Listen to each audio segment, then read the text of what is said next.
It's very easy to get serious about things in everyday life and not move lightly through this world, isn't it?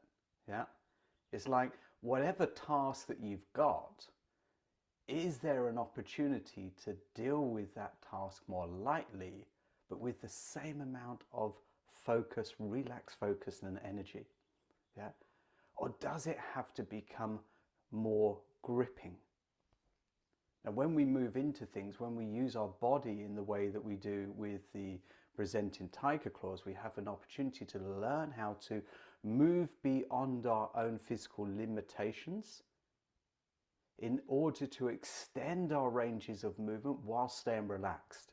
Now, this is very important, because if you can bring that into everything you do in everyday life, then your Qigong starts to show up in different places. Does that make sense? Yeah. So let's have a look at this exercise, and we're going to explore this exercise. I'll show you the exercise first of all, and then you can do it with me. If you've done it already, you know this exercise, then by all means follow along. If you've not done this exercise and it's new to you, then let me show you this exercise.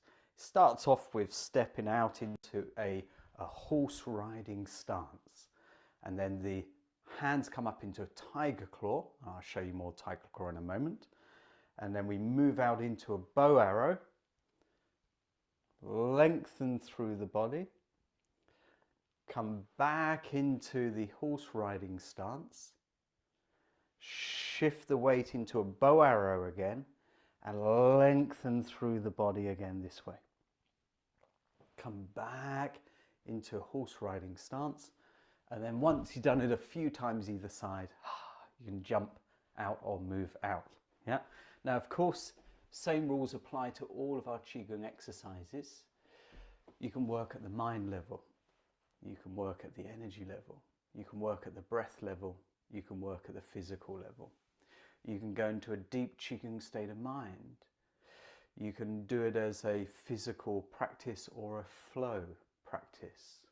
Any limitations that you may have that present in your body, you can adjust yourself so that you can do the form in the way that you can do it. I'm just showing you the way that it was shown to me, and you need to adjust the form as you go along as well. So when we think about the form, a big part of this form is this, that your tiger claw. Yeah. So if you practice your tiger claw for a moment, like you're gripping a ball, yeah, in your hand. So if you gripped your fist, yeah, gripped your fist and took the fist away, you're left with a ball. Yeah, and the fingers are apart, and it's the fingertips that are doing the gripping as well. Yeah, good. So you make that small grip, but the important thing here is that your arm is relaxed and your jaw is relaxed. If you're willing to, just for fun, give me a smile. Yeah, yeah, not a grimace. Yeah, and not even a Wallace and Gromit. Yeah, you got it. Okay, a light-hearted smile. That's right, and it just helps the face become a little bit more relaxed, body more relaxed. When your body's more relaxed and the mind's relaxed, the muscles relax. Of course, if we relax the mind and relax the face, if we relax the face, it automatically sends a signal to your nervous system to be more relaxed, and that relaxes your muscles, and that gives you more range of movement. Yeah, it's not rocket science, but it is science. It's how our body works. So if you relax your face, relax your breath now, and holding this position for a little while, see, is there any areas in your body that you can relax a little bit more whilst maintaining the structure? And if you can, we call that the absence of unnecessary tension. Yeah. Now, if you grip again, like you're holding on for dear life, yeah, you're holding on to the side of a wall for dear life. It's only a foot drop behind you, but you don't know that. You're holding on to the wall for dear life, and you're gripping, and you feel your whole hands and arms gripping, and your face gripping. Just do this for a moment, look really serious. There's a big drop. It's only a foot, but you don't know that. And try and maintain holding that. Come on, Monica, you've got to tense more on your face. You're looking too lovely and relaxed. Okay, put some effort into it. Okay. Okay, and breathe out and relax, yeah? You can only hold tension in your body so long before you have to give up. Yeah, you can't do that forever. Yet we seem to move through life with more tension than is required, and yet we still grip onto these things. Yeah, it's uncomfortable, isn't it, Thomas? It's uncomfortable. So we grip onto these things, and at some point another system gives up because it says it's too much. Yeah. So we want to learn where are our edges of tension and how do we relax into tension purposefully. Yeah. So come back into your tiger claw, make a grip, and see if you can relax everything else in your body. Now use your mind, yeah? Use the jaw, face relax, yeah, yeah. Smile, yeah. Pretend you're enjoying yourself. Good. Smile from your heart. No longer holding on to the ledge. Everything's relaxed, but you feel the tension at your fingertips now. You may even feel energy at your fingertips. Good. And then relax your arms as you breathe out. Good. So this first part of the tiger claw just coming up to here, and then bring the hands down, relax. The energy will flow down your arms to your fingertips, and it will already help you. When we're lengthening, sometimes in exercises the word stretching is used, yeah, but I prefer lengthening. And if you lengthen through the body, yeah, with your tiger claw, just do this with one arm for the moment, and allow your arm to come out to the maximum length without strain. Maximum length without strain. And now imagine a whole of the muscles of your body and your arm, excuse me, are relaxing more deeply, which allows you to lengthen another 1 or 2 inches. And feel your arm becoming longer, but it's not straining. And now it's at a maximum length again, isn't it? Yeah. It's at the maximum length that you could go to, but you're not straining. Now imagine as you breathe out now, everything becoming softer, more relaxed. And really let go as you start to breathe out. Muscles become softer, and then see what else is available in terms of the length of your arm, and you find that it's got a little bit more as well. Yeah, so a little bit more length now. And then breathe out. So we can increase our flexibility and our range of movement by relaxing more in this long hold passive stretch. Now often in our Qigong exercises we're flowing one exercise to the other. Some of you have done Dao Yin with me, and when you do Dao Yin exercises we hold those exercises for a length of time in a relaxed state whilst relaxing inside, and what happens is your body starts to lengthen. Yeah, it's not stretching, it's relaxing and lengthening, yeah, in this long hold passive stretch. So we're going to do this now in the horse stance and going into the bow arrow, and we're going to hold this movement for a little bit longer. So first we let everything relax in the horse stance, taking a few breaths in.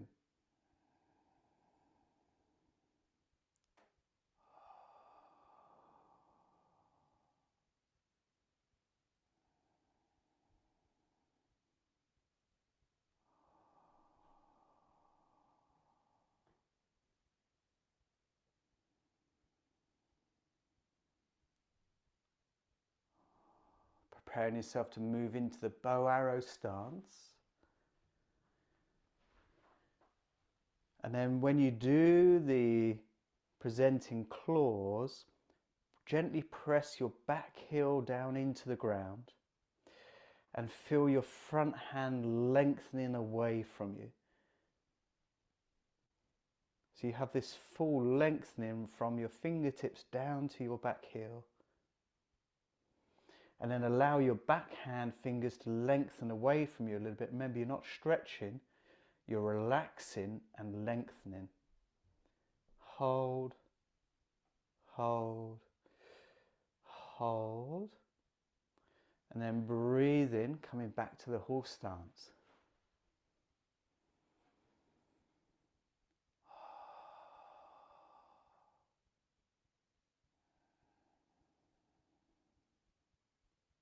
Three relaxed breaths.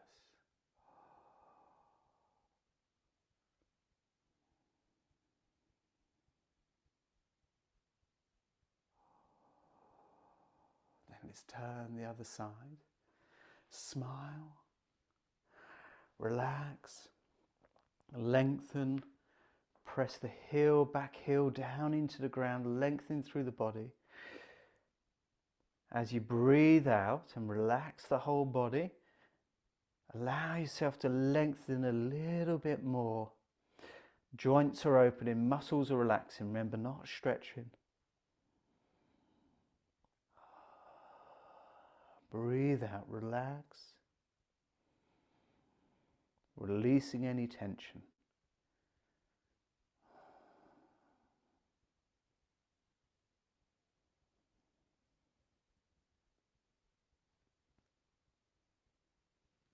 Good. Shift back to the horse stance.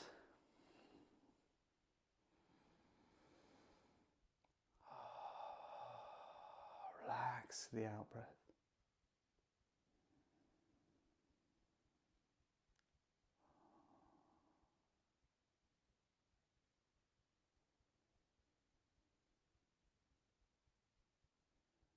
Jump out. Breathe out, let your chi flow.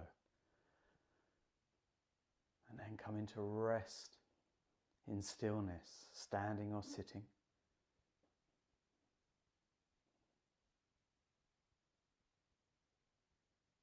Return into stillness. Body relaxed, mind relaxed.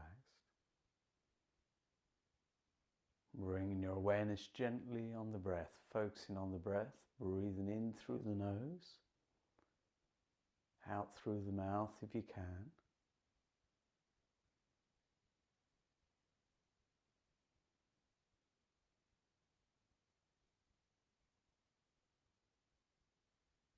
On each out breath,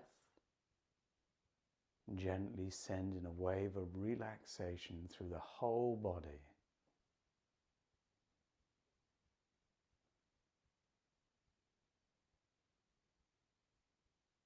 Do this 3 times.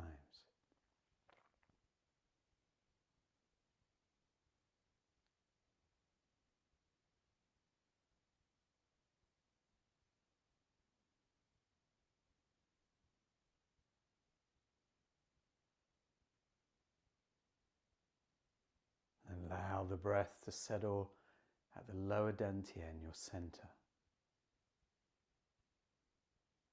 Mind resting at your center.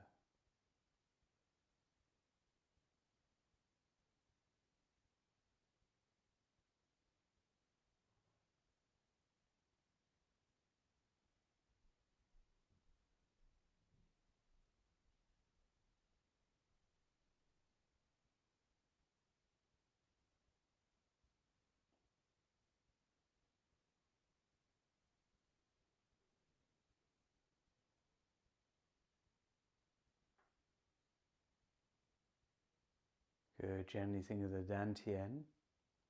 Rub your palms together.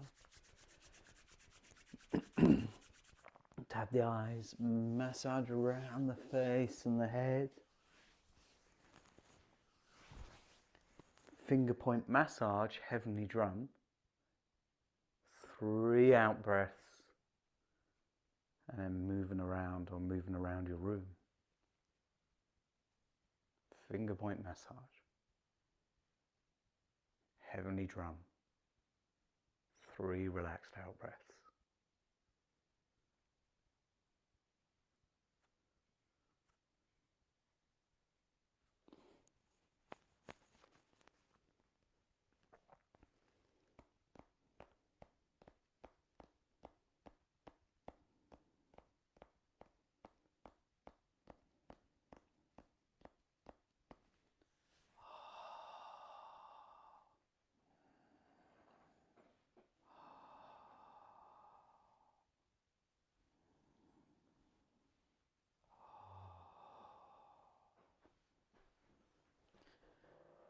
Good.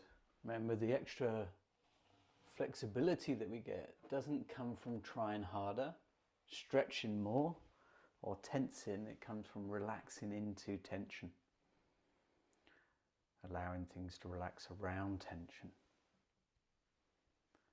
and then simply being with it, not trying to change it or struggle with it, simply being with it, and the thing itself changes. Does that sound familiar? Yeah. Beatrice. And for you, you can have your arms out and yet be relaxed. But because I don't do as much physical activity as you do, it does make my arms ache when I just keep them out. Sure. And sure. And it's how do you get the balance of both relaxing but also keeping your arms where they're supposed to be, and yet I can feel tension in my muscles because You've asked my the golden body's question, Beatrice. You've asked the golden. Excellent. How do you do that? Gradually. Yeah. That whenever we ask something else of the body that it's not used to doing, yeah. If you're fit in one area of your life, but then you did a different sports, you would ache, and you go, "Oh, I'm really fit," but not in that. You're not. Yeah. And so the body's not used to it, so we work with it gradually, which is why I say we become much more self-aware of where our edges are, where our limitations are, where we're holding tensions, to make sure that we can relax at the mind level, the body level, the breath level. Remind ourselves of these things. Where are we operating from? What are we trying to do? Are we trying too hard? Are we trying to get it exact, or are we allowing ourselves this space to adapt? Yeah. Remember Bodhidharma's teachings, there is suffering. Yeah. And therefore we accept that. There's suffering. Yeah. There's tension. Yeah. It's uncomfortable. So we adapt. Yeah. And then we seek nothing. Then we can relax around it. But that doesn't mean we go for 100%. So I'm showing you the form as the form, like maybe as an ideal place to get to, but it might be not where we are. And so we don't go for that. We go from where we are, where are our growing edges, and can we relax into those so that we can expand also our own level of skill. And then through practice, gradual practice, consistent gradual practice, the body adapts and it changes. But of course we accept where we are right now. Yeah. And it may not be where we want to be, but it is where we are. So can we accept where we are and still relax around that as well and adapt at the same time? So what you've asked is an absolute brilliant question, because of course we want to go for it, don't we? But at the same time, the advice is don't go for it. Go with where you are, yeah, and find those edges. And the more we relaxed, as we found out with this, I mean, who found they had extra length the more and more they relaxed? Who found they had more and more, length? Because the body is adapting. And if you didn't have extra length, sometimes it's because we try too hard or we pushed too hard in the first place and we went beyond our natural range of motion into a stretch. And this is an important thing as well, because sometimes we don't know we've gone too far until we've gone too far. And it's only when we bring in this awareness, physically, emotionally, mentally, breath, energetically, that we realize how far we've pushed ourselves into discomfort and suffering. Yeah. And we sometimes we do it willingly, sometimes we do it blindly, unknowingly. Yeah. And so these exercises actually teach us a lot about ourselves. And that's why I find them fascinating. One of the reasons.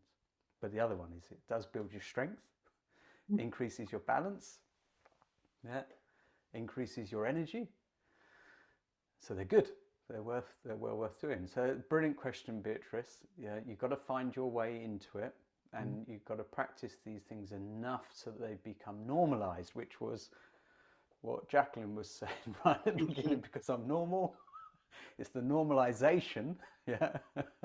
It's the normalization of these things that our body then adapts to it, and then it's no longer a big deal. Yeah, just in the same way as I couldn't squat a few years ago, yeah, on the floor and get back up again. But now I can because I've practiced it. Yeah. So again, it's not rocket science or anything, but it does make sense. Yeah. Thanks for asking that. Does that help? Good. Does anybody else have any sort of difficulties or challenges with that exercise that you would like help with? Did anybody enjoy doing that exercise? Give me a thumbs up if you enjoyed doing that exercise. Yeah. Was it challenging? Monique, how was it for you? Okay. Yeah, it was a bit challenging because I was expecting it would be easy, but then it wasn't, being in the horse stance for so long. So long. So long. Relatively speaking, so long, yes. So and again it is relative because so in Kung Fu, a level 1 beginner would be able to hold a relaxed horse stance for 5 minutes. Yeah. See you. And as you progress, you would be able to hold that for 10 minutes, 15 minutes, half an hour. Yeah. But that's progression, not straight away. What we did is we probably held it, 3 relaxed breaths we held it for. How long is 3 relaxed breaths? 20 seconds, 30 seconds tops. Yeah. Yeah. So it gracefully and humbly shows you where you are. And I think that's beautiful. Yeah. Because it shows you where you are. It's like, well, that's a surprise. I thought that would be easy. Yeah. But maybe doing that kind of practice then would be fantastic for you because it would build additional strength, flexibility and fluidity from the ground upwards. Yeah. Yeah. And if you were to, and don't think about this too much, okay, but I want you to give me like a quick answer, is where in your body is your energy most of the time during the day? Give me a quick answer. I'd say in my mind. In your mind, okay. It's not down in your feet or your legs, is it? No. Because you've got a job that works a lot in the mind, yeah? So of course the energy is going to be there. That's where you're coming from. So when we're looking to integrate, yeah, mind, body, breath, energy as one whole, it starts to harmonize. But of course, most of us live our life in relative disharmony because the balance has shifted of where our energy is mostly during the day. Where is our energy? Where is our effort? Where is our focus? It's not embodied, is it? It's very much directed into something we're doing. And a lot of time for a lot of people, not just yourself. And I knew that would be your answer, by the way. Yeah. But I wanted you to realize that answer because it's how it is for most people, is the energy's up here. And then when we bring it down into the body, it's like, whoa, what is going on? But when we practice those things, it re-grounds us and re-strengthens us from a different place. So then the mind can come from a different place than just up here. And it is, I've got to say, it's a huge shift in our being, yeah, how we move through this world. As human beings, we've learnt much later on in our evolution to come from here, haven't we? Yeah, that processing plants are much later development in the brain. It's not a primal development, is it? It's a later development. And so, but it seems to be now the forefront of our focus and our being, of where we're coming from. And what Qigong is helping us do is return back, yeah, to nature. Not dismissing this new development, which is a fantastic tool, yeah, but bringing ourselves back to embodiment, mind, body, energy everywhere, yeah, as one. So great that it's challenging. I love that. And now the next question, as you would say, I'm sure to a client, and now what? Yeah, now what you're going to do with that piece of information? Yeah, I know. It was so interesting because my watch gave me a notification saying you're being still, but your heart rate is 120. So I'm thinking that's when I'm doing aerobics. So this is quite excellent. That's right. Now, horse stance increases blood flow in a way like aerobic exercise. Yeah. So my so funny. That's brilliant because modern technology is fantastic for us. My CP said, "You don't need to do loads of running, just do horse stance." And people go, "What? How does that work?" Well, your technology just showed how that works. Yeah. That's brilliant. I don't have that technology, so that's fantastic. Standing still, doing nothing, heart rate increases like aerobic exercise. Well done. So what are you going to do? You're going to practice? I'm going to practice. I really want to practice. And it was so encouraging when you say, even if you're really good at one sport, that you might not be that good at another sport. Because I consider myself really fit. So I'm thinking, how am I doing Qigong? And it's so hard. I know. So we sometimes people think about Qigong as the Qigong where we withdraw from life and stress and we go into this zone of relaxation. And I've got to say that place is very beautiful and it's a nice place to practice. Yeah. But it's not where we need to be forever. There's a dynamic aspect and a quiescent aspect of Qigong. And most people's Qigong is quiescent and some people's is dynamic as well. There can be quiescent in the dynamic, and that's where we get a total balance. Yes, but the dynamic aspect is neglected a lot because people want the escape. When it comes challenging, the challenge then is how do we find the stillness within that challenge? Yeah, and that's the practice. So yes, Qigong, especially the Shaolin, can be very demanding when we do things like that, because it's like how do you hold, you know, when you come into like night guard tests the sea, yeah, night guard tests the sea, and you're like, oh, okay, hold the balance. It's quite hard, isn't it? And then you've got to, okay, now relax into that. So then suddenly got the stabilizing muscles, now relax into that. And then you can come down and come to the other side, yeah? It's like, how do you relax into these movements and mind be everywhere, energy flow everywhere? And then you find a new type of exercise that challenges you in a brand new way that you hadn't imagined. Yeah. Yeah.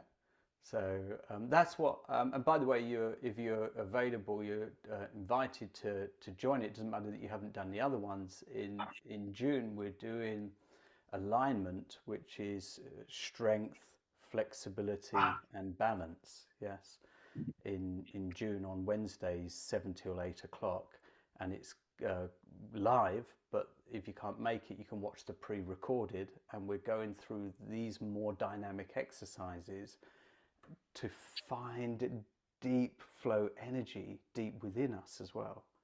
So we're finding how do we bring that yang and the yin together for harmony. Yeah. What do you call the Wednesday night one? That's energy mastery. Oh, it's still men energy mastery. Yeah. Okay. Energy mastery, but for June we're going to explore this dynamic and quiescent qualities together. Good. Yeah, which is very nice. Yeah. It'd be an interesting part.